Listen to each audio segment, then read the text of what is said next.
Canada's unemployment is currently 6.6%. Now, for those that don't know how crazy this is fairly high.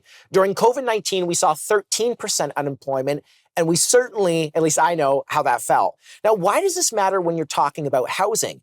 If you're like me, you may be confused because this is what you've been told by almost all media and politicians.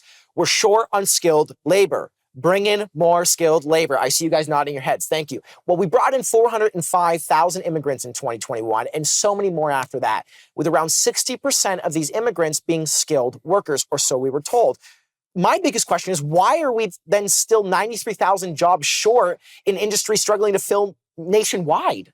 So, guys, I want to ask the panel here because I'm just curious, like, did bringing in these amount of the immigration that we did, millions of immigrants over the last 4 or 5 years, fill the job market like we needed?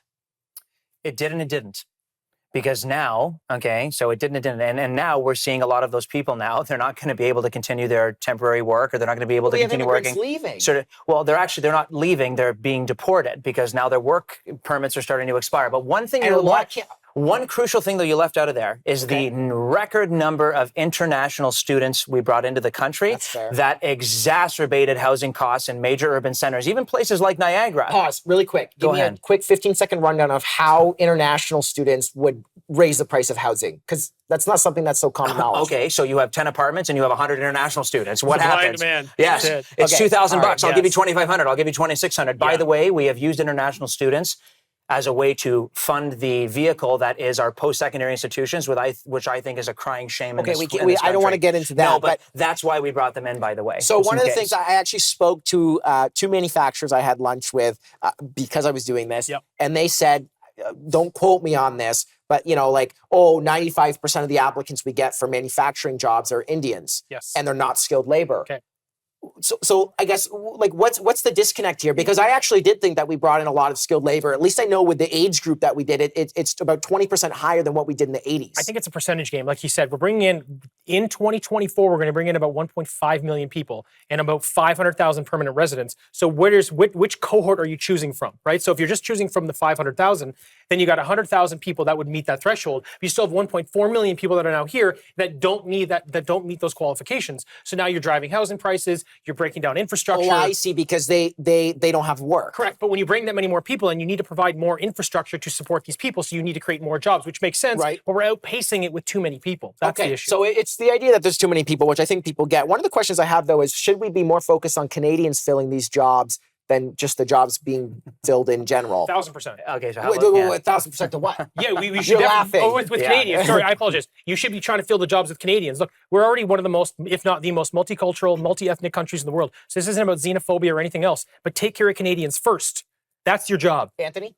I would love to see the number of Canadians that are lining up to work at Tim Hortons or lining up to work for $17 an hour. Which is fair. So I'm telling you right now, you are going to need to have this kind of skilled labor force come into the country. I don't like calling service sector low skilled. I was a waiter for 10 years. You need to have a lot of skill to work in that job. But you also have one of the lowest percentages. So sorry, you have one of the highest percentages of unemployed youth right now because of a lot of that, right? That's also a legislative decision made at the provincial level because they got rid of student minimum wage, and now you pay students the same as minimum wage. So that has disincentivized businesses. I'm not blaming immigrants entirely on that. The feds also have a minimum wage that's just as high pretty much as every other province. So I have to jump in here because we have a minute and a half left. I'm so sorry. But one of the things that I actually want to make note of is that this has changed. It's about housing. So I'm gonna favor your side here a little bit because there's been some adjustments that have been made. So one of the ones is basically fewer applicants are now getting approved for low wage positions. Yes. Is this the right step forward? Absolutely it is. What does this change for us? Well, first of all, it changes the amount of people that are going to be approved for their permanent residency, or they're going to be approved to have their work permit extended as temporary foreign workers. So good step by the Liberal government. Absolutely good step. But here's the thing. If you make a mistake, say you made a mistake and own up to it and change the legislation. All I've seen is a change in legislation.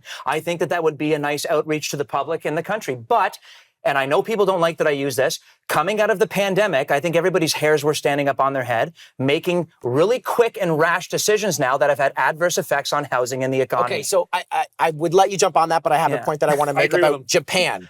So Japan has been trying to bring people in, but they haven't been able to. Okay. And so housing costs have actually gone significantly down because they've had population collapse and the fear of it over the last 20 years. Yes. Should we have just accepted that we had a birth rate of 1.3, and maybe we should just let it cool off a little bit to bring housing prices down. You got 15 seconds. Here's the problem. We've been building our GDP on immigration since World War II. So you need a certain amount of it to keep our economy going. That's how this machine operates. It's just that we're letting in too many that it's actually counterproductive. So it wasn't balanced. That's correct. It wasn't balanced. Okay, in the last 3 years, it has not been balanced. Okay, all right. We can all agree on that. We'll be right back with our next topic.